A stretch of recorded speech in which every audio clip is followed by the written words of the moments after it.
In recent years, electric scooters have become more popular than ever. As their popularity continues to explode, their potential as a huge part of the future for commuting and recreational use needs to be seriously considered. Electric scooters are much more than the gimmick that they started out as. They're more than something that you see people renting downtown for fun. Electric scooters are an extremely versatile, useful, and fun mode of transportation. Let me explain why you should seriously consider buying a scooter. According to the 2010 US Census, 95.7% of employed persons in the USA have a daily commute to work. The average commute distance varies widely by city, but for this video, let's use the United States' most populous city, New York, as an example. The average New York commute distance is 7.7 miles, and the average New York commute time is an hour and 10 minutes. That puts the average speed of a commuter in New York at an astonishingly sluggish 6.5 miles per hour. About 60% of all commuters in New York travel to and from work via public transportation. They could choose to travel via bike, but showing up to the office sweaty from a morning ride isn't feasible for many people. They could choose to walk to work, but if that were faster than waiting for the subway, more people would do it. They could choose to drive and sit in traffic, then find and pay for a place to park, but if you could avoid that, then why wouldn't you? You can see where I'm going with this. Even the slowest electric scooters travel around 15 miles per hour, easily beating the speed of an average commuter. You get the benefits of a bike without getting sweaty, and you easily outpace walking speed.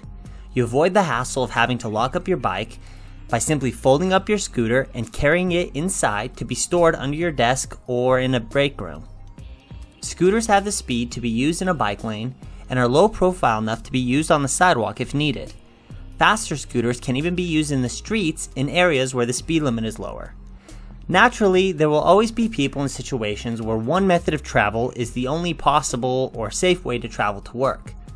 Please keep in mind that I'm using New York as an example simply to illustrate that many people could benefit from a faster way to get to work and that electric scooters could be that solution for many people. Electric scooters do not exist solely for the purpose of commuting. If that were the case, I probably wouldn't own one. My commute to work is a measly 2.6 mile round trip that takes me 6 minutes each way. So while I use my scooter to get to work and back, I purchased all my scooters with the intention to use them recreationally. Speaking completely honestly, riding electric scooters is some of the most fun I've had on motorized vehicles ever. Recreational scooters start at a very approachable price. Once you start getting into the $800 range and above, scooters stop being practical and become more focused on speed and power. Weight increases, but so do the capabilities. I will use my fastest scooter, the 2,000 watt Cabo Mantis, as a reference here. At $1,600, the Mantis and other scooters in its category are not cheap. But when considering the cost of other hobbies, such as mountain biking, the price is not outrageous. In that price range, you get neck-snapping acceleration, top speeds of around 45 miles per hour, and high-quality braking with an extended range of about 50 miles, depending on how you use it. High-power electric scooters slot in right under the price of a decent motorcycle while still giving you the thrills of high speed and the convenience of an electric scooter. The ability to fold up a high-speed motorized vehicle and fit it in the trunk of your car is something valuable. Once you dive into the world of extremely high-end scooters that cost $3,000 and above, it can be easy to say, I'd rather have a motorcycle or a car. This is a completely fair assessment and decision, especially if you don't have a car or have always dreamed of having a motorcycle. However, once you have flown around at 50 miles per hour just 10 inches off the ground, it's hard to explain the rush that only an electric scooter can give you. As a huge fan of electric scooters, I can tell you that the next time I have $3,000 lying around, I'll be getting another scooter. All electric vehicles have the huge benefit of being low maintenance. There are no oils to change, minimal moving parts that need to be replaced, and a good quality scooter will be sealed off from water and dirt and can go a while without needing to be cleaned.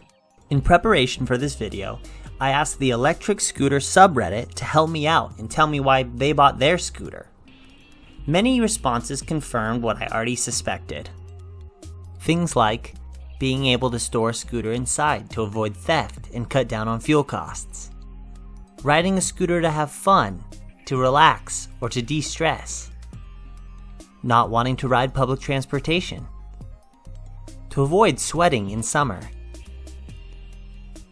Having the convenience of a portable, personal electric vehicle.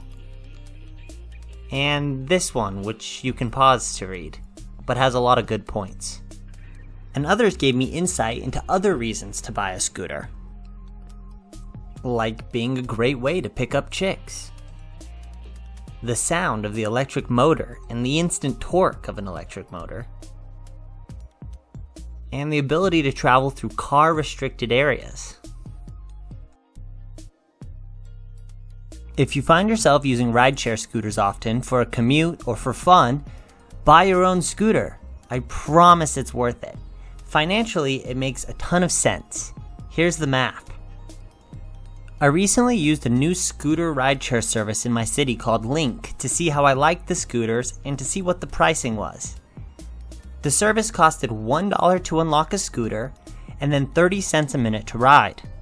Using the data from the New York average commute of 7.7 miles round trip and estimating an average speed of 10 miles per hour to take into account the slower speed of rental scooters and stoplights and things like that, that means it would cost $2 to unlock, $1 to work and $1 from work, plus a 23-minute commute each way, meaning you are spending almost $16 a day to commute to work. $80 a week, if you have a 5-day work week, means that in about 1 month you would have paid the cost of an entry-level scooter just in fees. Just buy a scooter if you use rideshare. I promise it's worth it. Secondly, owning your own scooter will give you a chance to learn how to use it properly and give you the chance to get all the proper accessories for it, especially a helmet. The reason electric scooters have gained a bit of a bad reputation is because people are using rideshare without being properly equipped or knowing what they're doing. Electric scooters are no more dangerous than bikes or walking, yet many people stupidly think they can jump on a rideshare scooter and fly around on the sidewalk. They too often end up hurting themselves or others or damaging things.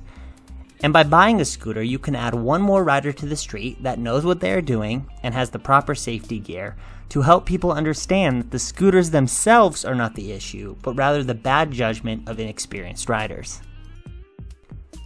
I hope I was able to shed a little light on why electric scooters have the possibility to become a huge part of the future for transportation, and why you should seriously consider an electric scooter for yourself. Be sure to subscribe for more scooter videos, and hit that thumbs up if you enjoyed. Thank you.